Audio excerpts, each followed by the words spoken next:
오늘은 베드로의 캐리그마이라는 제목으로 말씀을 상고합니다. 아담과 이브의 신드롬이라고 하는 증세가 있습니다. 이것은 아담과 하와는 분명히 에덴 동산에 살고 있는데 정작 그들의 마음에는 죄가 들어와서 전혀 행복하지 않은 그러한 모습의 사람들이 됐습니다. 이처럼 우리가 하나님께 구원받고 신앙생활을 한다는 것은 분명히 행복한 일이고 축복된 일인데 실상 신앙생활의 현실은 그렇지 못하다.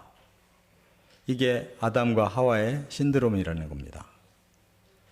예수님도 그런 극단적인 말씀을 하신 적이 있는데 마태복음 7장에 보면 누구든지 하나님의 뜻대로 하는 자라만 하나님 나라에 들어온다. 이런 무서운 말씀을 하시면서 예를 들었는데 심판 때에 사람들이 내게 와서 주여 저희들이 주의 이름으로 선지자 노릇도 하고 주의 이름으로 귀신도 쫓고 주의 이름으로 권능을 행했습니다. 그랬는데 오히려 주님께서 나는 도무지 너희가 누군지를 모르겠다. 너희는 불법을 행한 자니 나에게서 떠나가라. 이렇게 말씀을 하셨어요. 정말 우리가 죽어라 하고 신앙생활을 했는데 주님 앞에 가서 천국 문을 열어달라고 했더니 이런 말씀을 듣는다면 우리는 아담과 하와의 신드롬에 빠진 신앙생활을 했다는 결과임을 알 수가 있습니다. 제가 왜 이 말씀을 드리는가 하면 정말 하나님의 말씀, 그 중에서도 오늘 우리가 깨달으려고 하는 복음은 너무너무 귀한데 이 복음이 제대로 우리에게 깨달아지지 않을 때에는 이처럼 열매가 맺혀질 수가 없고 이러한 원하지 않았던 엉뚱한 신드롬과 같은 이런 신앙생활로 잘못될 수가 있다는 거. 그래서 특별히 오늘은 베드로의 캐리그마, 이 캐리그마라는 말은 선포라는 말이에요. 또는 전파, 그리고 전도, 설교, 이걸 보고 캐리그마라고 그러는데 베드로는 다른 거 선포한 적이 없어요. 오직 복음, 예수님의 복음만을 선포했기 때문에 바로 캐리그마 그러면 복음 선포, 복음 전도. 제가 지금 하고 있는 이거는 복음 설교를 하고 있는 거예요. 이것만 제대로 깨닫는다면 우리는 이 신드롬을 걱정할 필요가 없고 오히려 우리는 영광스러운 열매에 꼭 맺어지는 성도 될 줄 믿습니다. 이스라엘의 그 예루살렘 한가운데서 갑자기 놀라운 일이 벌어졌는데 120명의 예수님 제자들이 성령을 받았다는 거예요. 그러더니 갑자기 사람들이 변화가 돼가지고 외국에 한 번도 안 나가본 사람이 그 자리에서 영어로, 중국어로, 일본어로 뭐 사방에 한 15군데 이상에서 이 명절 지키려고 왔던 유대인 교포들이 자기가 사는 지역의 언어로 제자들이 막 선포를 하고 말씀을 전하는 것을 듣고 너무너무 깜짝 놀랐어요. 충격받은 겁니다. 그래서 심지어 아주 부정적으로 보는 사람들은 저 사람들 술 취해가지고 지금 마구 짓거리고 있구나 그랬습니다. 그러나 베드로가 일어나서 이것은 지금부터 800년 전에 하나님이 요엘을 통해서 예언하신 성령이 강림하신 성취의 사건이다. 1차 설교로 해명을 해줬어요. 그리고 여기 22절부터는 2차로 설교를 하는데 바로 캐리그마 설교를 한 겁니다. 복음이 뭔가를 아주 확실하게 알려준 거예요. 그래서 오늘 복음만 우리가 깨달으면 그 결과는 반드시 온전한 구원에 이르고 더 많은 영혼들이 하나님 앞으로 돌아온다는 사실을 믿으시기 바랍니다. 왜냐하면 이 캐리그마 설교를 듣고 그 자리에서 3,000명이 기독교인이 된 거니까 그 결과를 우리가 능히 짐작할 수 있잖아요. 그래서 베드로의 캐리그마, 우리가 좀 쉽고 깊은 것을 좀 확실하게 깨닫도록 말씀을 나누겠습니다. 첫째는 22절에 보면 예수는 하나님이 보내신 그리스도시다. 이것이 캐리그마예요. 예수는 하나님이 보내신 그리스도다. 먼저 한번 22절 어떻게 말을 했는지 같이 한번 읽어보겠습니다. 이스라엘 사람들아, 이 말을 들으라. 너희도 아는 바와 같이 하나님께서 나사렛 예수로 큰 권능과 기사와 표적을 너희 가운데서 베푸사 너희 앞에서 그를 증언하셨느니라. 여기 보면 중요한 단어가 하나 나오는데, 나사렛 예수를 하나님이 너희들에게 그리스도로 보냈다, 이렇게 얘기를 하는 거거든요. 그러면 나사렛이라는 말이 뭐냐? 이건 출신 지역을 말하는 거예요. 나사렛이라는 지역 출신 예수라는 사람이 사실은 하나님이 보낸 그리스도다, 이 말이에요. 그러면 구약 성경에서는 그리스도가 어떻게 오신다고 했냐면 다윗의 자손으로 오신다고 그랬거든요. 이 말은 굉장히 영광스러운 단어예요. 다윗은 역대 왕 중에 최고의 왕이었기에 하나님이 너무 다윗을 사랑하셔서 내가 보낼 그리스도는 다윗 왕의 그 후계자로 온다는 거예요. 후손 중에서. 그런데 나사렛 출신이라고 지금 소개하는 거는 이스라엘 나라 중에서도 제일 깡촌, 아주 출신이 열악한 그런 사람이라고 소개를 하는 거예요. 이게 매치가 안 되지 않습니까? 그렇기 때문에 그 다음 단어를 가지고 부연 설명을 하는데, 그 나사렛 예수는 오히려 사람들이 생각하지 못한 큰 권능과 기사와 표적을 너희 가운데 베풀었다. 이렇게 지금 부연 설명을 하는 거예요. 바로 이 모든 것은 우리가 구약과 복음서를 읽어보면 다 해결되는 말이에요. 분명히 예수님은 본래 다윗의 직계 자손입니다. 다윗으로부터 솔로몬으로부터 르호보암으로부터 쭉 왕손의 직계 자손이에요. 근데 그걸 어떻게 증명했느냐? 예수의 족보를 우리가 마태복음 1장에서 읽잖아요. 그리고 구약 성경의 메시아 예언을 읽어보면 여지없이 예수님은 그 족보에 해당돼요.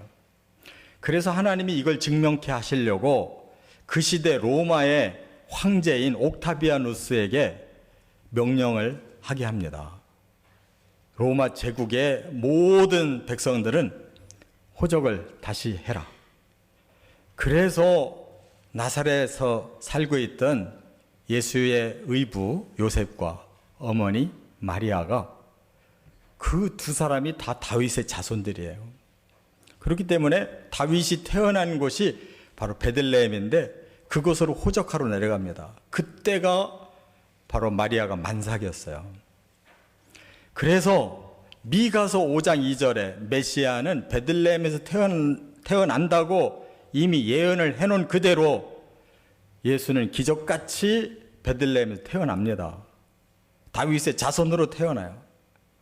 아니 그러면 처음부터 다윗의 자손일 뿐만 아니라 베들레헴에서 태어나서 베들레헴 출신이 된다면 훨씬 좋을 텐데 왜 뜬금없는 나사렛 출신으로 하나님이 예수님을 보내셨을까? 또 하나 중요한 이유는 예수님은 분명히 왕손으로 천하의 왕이 되기 위해 오시는 분이지만 그리스도는 먼저 해야 될 일이 있어요. 영광을 거두기 전에 먼저 희생의 그리스도가 돼야 되는 거예요. 그래서 가장 천한 동네에서 그 출신으로 성장하게 하십니다. 모든 인류의 가장 처절한 그 모습, 그 저주를 몸소 겪도록 예수님은 출생부터 마구간에서 그리고 애굽에 피난 생활을 하고 나사렛에 와서 가장 가난한 목수의 아들로 성장하도록 순환의 메시아의 사역을 위해 그렇게 보내셨다는 사실도 깨달으시기 바랍니다. 그렇기 때문에 이사야 53장에 보면 메시아는 영광을 받아야 되는데 오히려 순환을 받는다는 거, 사람들에 의해서 찔림을 당하고 죽음을 당한다는 것을 자세하게 예언을 해놨잖아요. 이 두 가지가 바로 하나님이 예수에게 이루실 목적이기 때문에 나사렛 예수를 그리스도로 보내셨고, 그에게는 보통 사람에게 없는 놀라운 능력을 부여하셨다는 거예요. 그래서 큰 권능과 기사와 표적을 일으키셨다. 우리가 사복음서 읽어보면 말할 것도 없이 예수님은 큰 기적을 일으키셨잖아요. 어떤 질병이든지 낫게 하셨고, 죽은 자까지 살리셨고, 배가 고파서 기진했을 때 5,000명이 한꺼번에 먹을 수 있는 오병이의 기적도 주셨고, 물 위를 걸으셨고, 이와 같은 놀라운 기적은 사람이 할 수 없는 기적이었어요. 이 말은 무슨 뜻이냐? 하나님은 다윗의 자손이며 나사렛의 가난한 청년이지만 그 예수님의 본체는 하나님이시기 때문에 하나님이 직접 사람이 되어 오셔야만 그 인류를 위해 희생하시고 인류를 위해서 구원하실 수가 있기 때문에 이렇게 도저히 한 사람이 감당할 수 없는 여러 가지의 모습을 다 친히 감당하셨다는 사실을 깨달으시기 바랍니다.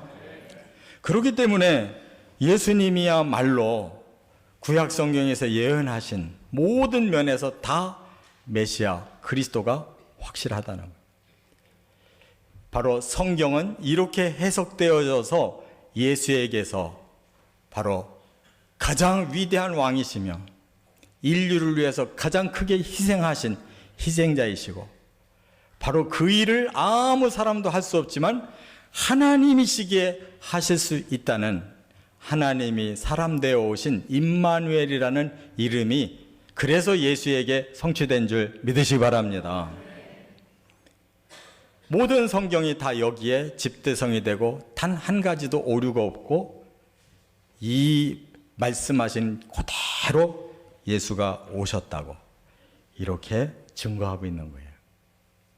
그러므로 우리는 이 말씀을 믿을 뿐만 아니라 사도 베드로는 구약의 성경에서 요엘서를 가지고 성령이 성취됐다고 말씀한 것처럼 이번에는 다윗의 시편을 가지고 증거를 하고 있어요. 그래서 여기 25절 이하에 쭉 다윗의 시편 내용을 지금 소개하는데 이게 무슨 뜻이냐? 하나님은 예수님 오시기 1000년 전에 그 조상이 되는 다윗에게 이미 영감을 불어넣어 주셔서 앞으로 네 자손 가운데 내가 메시아를 보낼 거야. 그 메시아가 할 일은 이런 일이야 라고 이미 예언을 주셨다는 거예요. 그렇기 때문에 바로 그 메시아에 대해서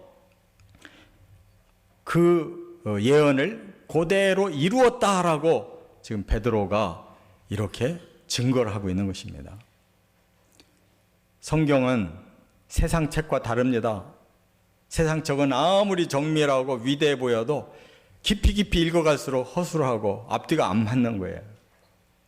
성경은 2000년 동안 바로 예수 그리스도의 사역에 대한 말씀이 지금까지 한 자도 고쳐지지 않고 그대로 왔어도 지금까지 그 누구도 그 말씀이 엉터리라고 말할 수가 없어요.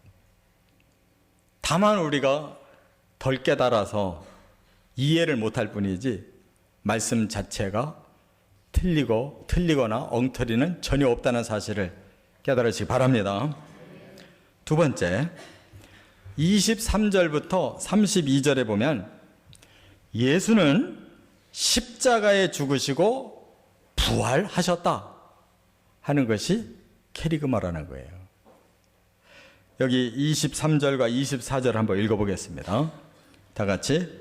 그가 하나님께서 정하신 뜻과 미리 아신 대로 내준 바 되었거늘 너희가 법 없는 자들의 손을 빌려 못 박아 죽였으나 하나님께서 그를 사망의 고통에서 풀어 살리셨으니 이는 그가 사망에 매여 있을 수 없었음이라. 이제 하나님이 다윗에게 미리 예언하신 그 말씀대로 이 땅에 와서 그리스도가 사역을 해야 되는데 구체적인 사건 아닙니까? 예언은 말씀으로 주어졌지만 그리스도가 오셔서 행해야 될 때는 사건이 돼야 되는 거예요. 이게 어떻게 정확하게 이루어지게 섭리하셨느냐? 여기 23절에 그렇게 시작했잖아요. 그가 하나님께서 정하신 뜻과 그랬어요. 하나님이 이미 계획을 세워놓으셨어요. 인류를 구원하기 위해 메시아를 보내는데 어떻게 사건을 전개해야 될 거냐. 하나님이 마스터 플랜을 이미 해놓으셨다는 거예요. 그리고 그것을 미리 아신 대로 예수님은 다 알아들었다는 거예요. 하나님의 마스터 플랜을 이미 알아들은 대로 한 가지 사역하셨는데 그게 뭐냐? 내준 바 되었다. 자신을 사람들을 위해서 버렸다는 거예요. 내줌으로써 버렸다. 이게 무슨 사역이냐면 십자가 사역인 거예요. 하나님께서 인류를 구원하려고 처음에 율법 주셨잖아요. 근데 사람들이 율법이 너무 어려워서 지킬 수가 없으니까 어떻게 해야 올바르게 살고 어떻게 해야 하나님 백성인지는 알겠는데 실천이 불가능하니까 모두 율법을 들여다보고는 절망하는 거예요. 그래서 하나님이 사람은 근본이 악하기 때문에 하나님이 일방적으로 구원해 줘야지 너희들이 알아서 해라 이렇게 공자가 책 써서 던져주듯이 해가지고는 안 된다는 걸 아셨기에 새롭게 하나님이 친히 하시는 방법을 택하셨는데 사람들이 죄를 졌으면 그를 사랑으로 구원하고는 싶은데 일방적으로 구원하면 법이 다 틀어져요. 하나님이 율법을 줘놓고 율법에 거슬리는 방법으로 사람 구원할 수 없잖아요. 법이라는 건 뭐예요? 죄를 졌으면 벌 받고 옳은 선한 일을 했으면 상 받는 거잖아요. 그렇기 때문에 죄인들이 다 죄를 져놨으면 벌을 받아야 되는데 그 벌을 줘가지고는 사람은 영원히 죽는 거예요. 그래서 죄 없는 예수님의 몸을 죄값으로 대신 바치게 한 거예요. 그래서 예수님이 십자가에 달려 죽으실 때 자기 죄 때문에 죽은 게 아니에요. 하나도 죄가 없으셨다고 했지만 우리 모든 인류의 죄값을 예수님이 대신 떠안고 죽으셔서 우리는 그날로부터 우리 죄가 없어진 줄 믿으시기 바랍니다. 우리의 죄를 하나님이 일방적으로 없애버리셨어요. 그걸 믿을 때 하나님의 계획대로 우리는 되어지는 것입니다. 그런데 사람이 죄가 없다면 그 다음에는 자유로워야 되잖아요. 근데 여전히 우리는 자유롭질 않아. 예수 믿고 구원받았다고 하는데 자유롭질 않아요.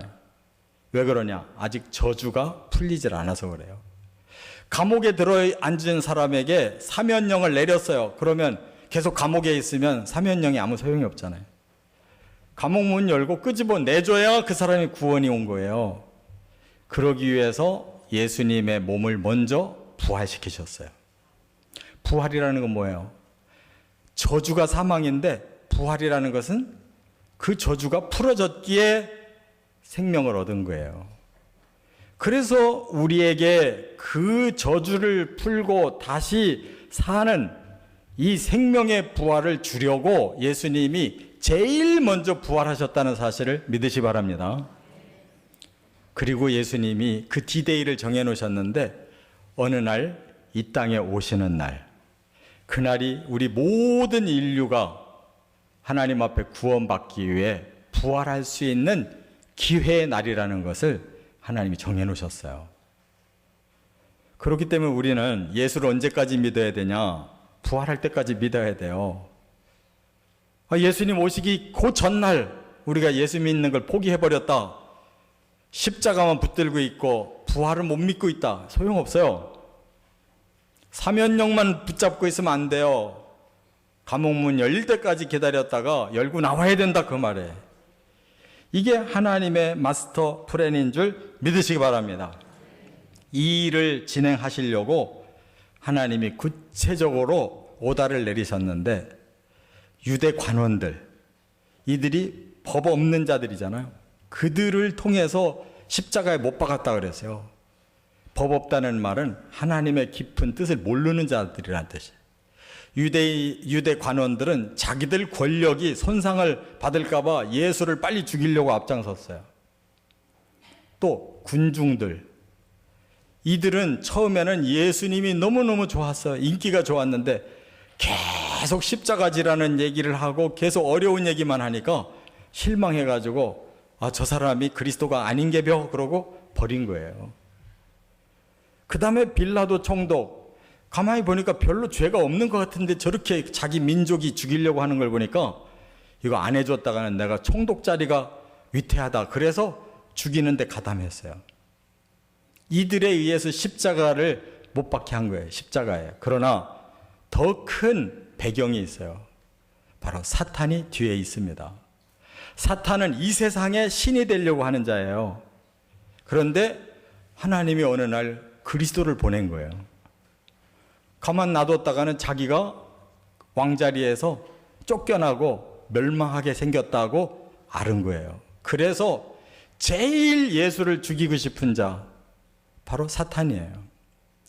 사탄이 똑똑하긴 한데 우리보다 더 모르는 게 하나 있어요. 하나님의 마스터 플랜. 십자가에 죽였다가 부활시키는 이 마스터 플랜은 사탄도 몰랐던 거예요. 그 죽이면 끝나는 줄 알았는데, 그래서 가담시켜서 다 흔들어서 죽이고 나니까 하나님이 3일 만에 예수를 부활시킨 거예요. 할렐루야. 하나님의 비밀의 구원 원리가 사탄도 깨닫지 못하고 그대로 당해버렸기 때문에 그 다음부터 사탄은 그리스도를 믿고 죄사함을 받았고 부활을 믿고 소망하는 자에게는 그들을 칠 수 있는 권한이 없어진 거예요. 할렐루야. 그게 바로 우리의 캐리그마라는 거예요. 이것을 확실히 믿고 주님 오시는 날 그 부활에 참여하기만 한다면 넉넉히 구원받고도 남음이 있는 줄 믿습니다. 끝으로 세 번째. 그런데 33절부터 36절에 한 가지 더 캐리그마가 남아있어요. 예수는 하늘로 가시고 성령을 보내셨다. 이렇게 말씀했어요.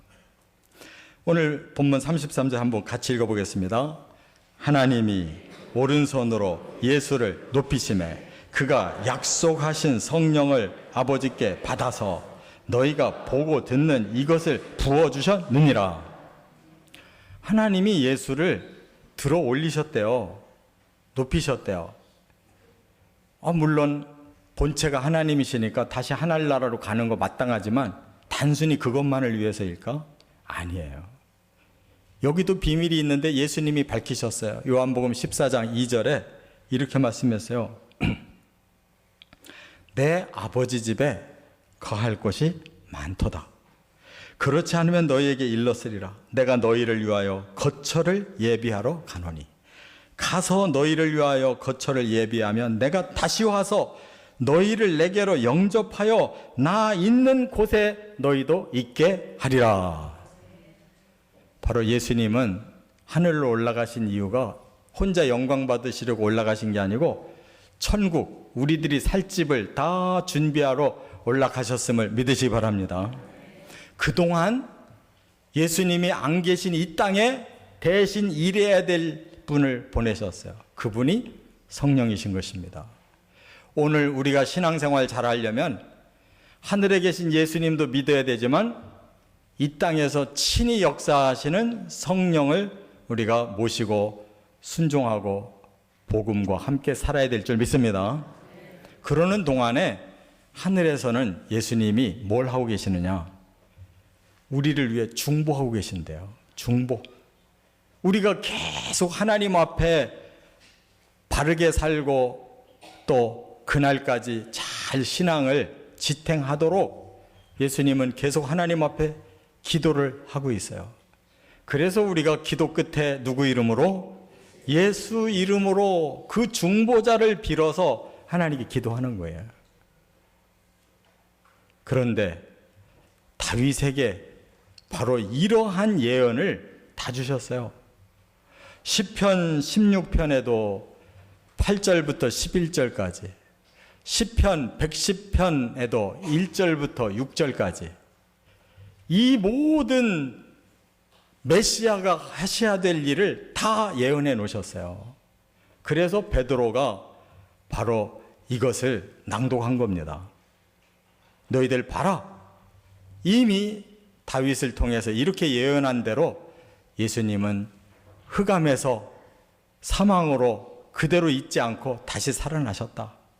그것을 바로 베드로가 그대로 읽고 우리가 그 증인이다.